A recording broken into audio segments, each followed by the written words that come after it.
Hello everyone, welcome to bubbly cooking channel. आज हम आप लोगों के साथ ये आम के अचार की रेसिपी शेयर करने जा रहे हैं। और ये आम का अचार बिल्कुल ओरिजिनल जैसे कि दादी नानी बनाती हैं, सेम ये वैसे ही बनाएंगे। तो मेरी मम्मी अचार बहुत ही ज़्यादा टेस्टी बनाती हैं, तो हम उन्हीं की हेल्प से ये अचार की रेसिपी बताने जा रहे हैं। तो आप लोग प्लीज़ पूरा वीडियो देखिएगा। ये अचार बिल्कुल परफेक्ट बना हुआ है और ये अचार पूरे 1 साल तो क्या, ये आप इसको 3 से 4 साल तक भी रख के खा सकते हैं। ये बिल्कुल ख़राब नहीं होने वाला है। तो हम यहाँ पे ये 5 किलो आम के अचार की रेसिपी बताने जा रहे हैं, तो आप लोग प्लीज़ पूरा वीडियो देखिएगा। हम यहाँ पे बिल्कुल परफेक्ट मेजरमेंट के साथ सारे मसाले बताएंगे। तो सबसे पहले आप लोगों से रिक्वेस्ट है, आप लोग प्लीज़ मेरे चैनल को सब्सक्राइब कर दीजिए और मेरे वीडियो को लाइक करना तो बिल्कुल ना भूलिए। तो चलिए देख लेते हैं। तो आम का अचार बनाने के लिए हमने यहाँ पे ये 5 किलो कच्चे आम ले लिए हैं। तो इस तरह से आप चेक कर लीजिएगा, सारे आम फ्रेश होने चाहिए, कोई भी ख़राब नहीं होना चाहिए, वरना अचार ख़राब होने का खतरा रहता है। तो अब हम ये सारे आम को बहुत ही अच्छे से कई बार पानी से धो लेंगे और धोने से पहले हम इसको भिगा लेते हैं। तो अब देखिए हमने सारे आम को धो लिया है बहुत ही अच्छे से। तो आप चाहें तो इनको पंखे के नीचे रख के सुखा सकते हैं या फिर इसको एक कॉटन के कपड़े से आप सुखा दीजिए। तो देखिए इस तरह से हमें पोंछ लेना है। तो अब हम इसकी कटिंग कर लेते हैं। तो ये ऊपर का जो काला पार्ट होता है ये निकाल देना है। और अब इस तरह से अभी देखिए जाली बहुत ज़्यादा हार्ड नहीं है और इसका जो बीज होता है वो निकाल देना है। तो अब हमने इसके इस तरह से छोटे पीसेस कट कर लिए हैं। आम के बहुत ज़्यादा बड़े पीस नहीं रखने चाहिए, बस इतना ही साइज़ परफेक्ट होता है। तो अब सारे आमों को हमने इस तरह से देखिए कट कर लिया है। और आम को काटने के बाद हमने 2 बड़े बड़े बर्तनों में रख दिया है, क्योंकि हमें अभी इसको नमक मिलाना है। तो हम यहाँ पे ये आधा कप नमक डाल देते हैं। आप चाहें तो अभी इस स्टेज पे हल्दी पाउडर भी डाल सकते हैं, लेकिन हम यहाँ पे ये नमक डाल के इसको अच्छे से मिक्स कर देंगे। देखिए सारे आमों के ऊपर अच्छे से नमक लगा दिया है और अब हम इसको ढककर रात भर के लिए छोड़ देंगे। और जब नमक लगा के रखते हैं तो इसमें काफ़ी सारा पानी निकल आता है, तो उसको हमने अगले दिन सुबह धूप में डाल दिया था। तो इस तरह से कॉटन के कपड़े पे हमने इसको फैला दिया था और इसको पूरा दिन के लिए हमने सुखा दिया था। और अब हमने चेक कर लिया है तो इसमें बिल्कुल भी पानी नहीं है, ये अच्छे से ड्राई हो गई हैं। तो हमने इसको एक बड़े सूखे बर्तन में डाल दिया है। तो अब हम यहाँ पे ये मसाला निकाल लेते हैं। तो ये बिल्कुल सही परफेक्ट मेजरमेंट के साथ हम मसाला आपको बता रहे हैं, क्योंकि मम्मी हमेशा इसी तरह से बनाती हैं। तो यहाँ पे ये धनिया हमने ले लिया है, ये 1 कप भर के धनिया लिया है।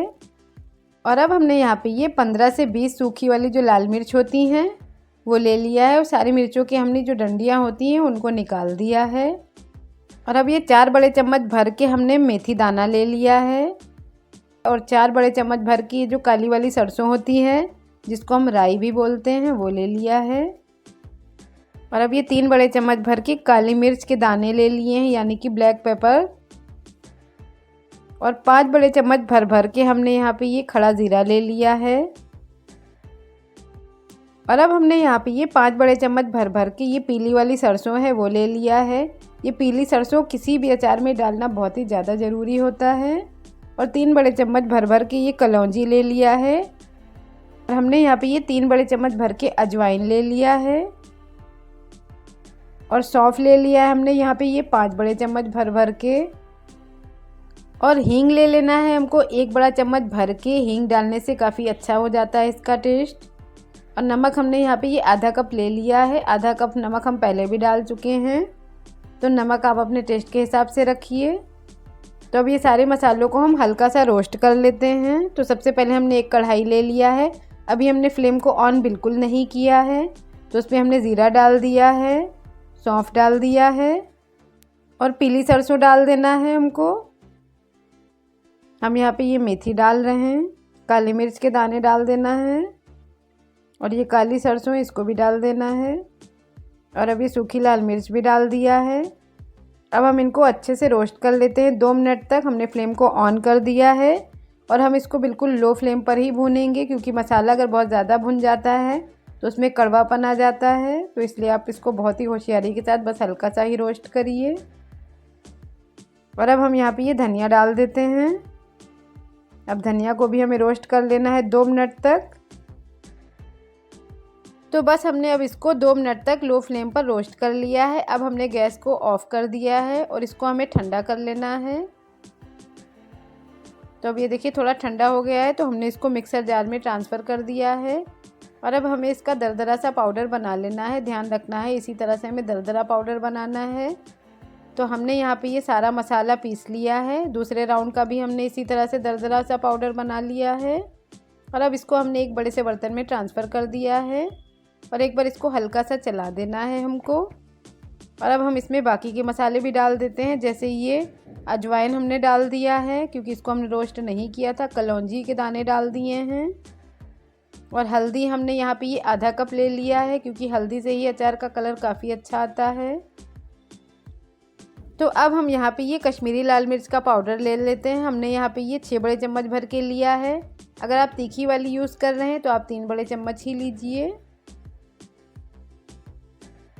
और अब इसको हमने एक बार मिक्स कर दिया है। अब हम यहाँ पे ये नमक डाल देते हैं आधा कप। नमक हम पहले भी डाल चुके हैं तो आप अपने टेस्ट के अकॉर्डिंग रखिए। अब इसको हमें बहुत ही अच्छे से चला देना है। और अब हमने यहाँ पे ये 1 लीटर पूरा सरसों का तेल ले लिया है। ये 1 लीटर लिया है हमने और तेल को हमने गर्म होने के लिए रख दिया है। अब ये तेल काफ़ी अच्छे से गर्म हो गया है तो हमने 1 बड़ा चम्मच भर के हींग ले लिया है। अब हींग को हमने डाल दिया है, फ्लेम को ऑफ़ कर दिया है। अब इसको हमें ठंडा कर लेना है। तो अब ये देखिए थोड़ा सा ठंडा होने लगा है तो हमने इसको एक कढ़ाई में ट्रांसफ़र कर दिया है। तो अब सारा तेल हमने इस कढ़ाई में डाल दिया है और अब ये जो मसालों का पाउडर हमने बना के रखा था ये सारा पाउडर हमें डाल देना है।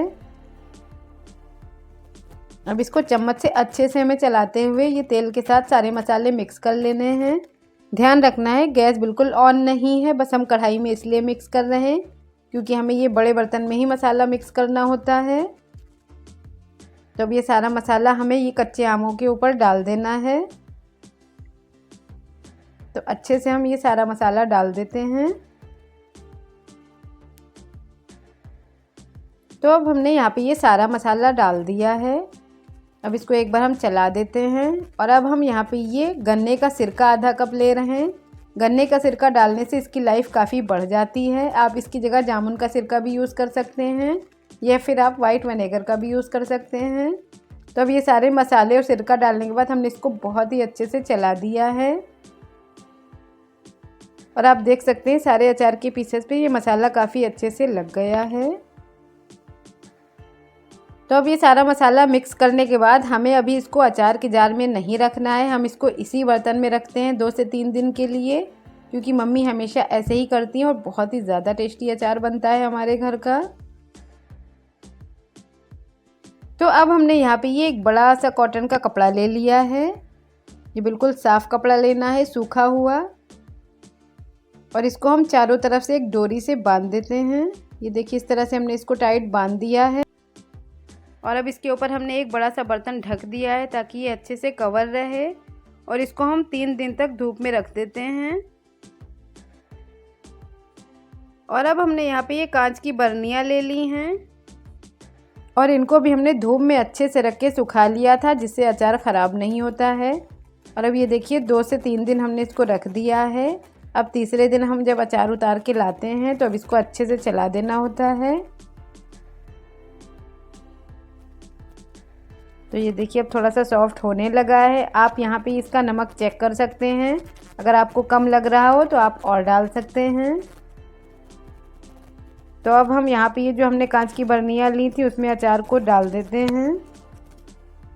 मेरे घर पे 15 किलो अचार बन चुका है। 10 किलो मम्मी ने बना के रखा हुआ है। ये तो चैनल के लिए हमने 5 किलो का बनाया है।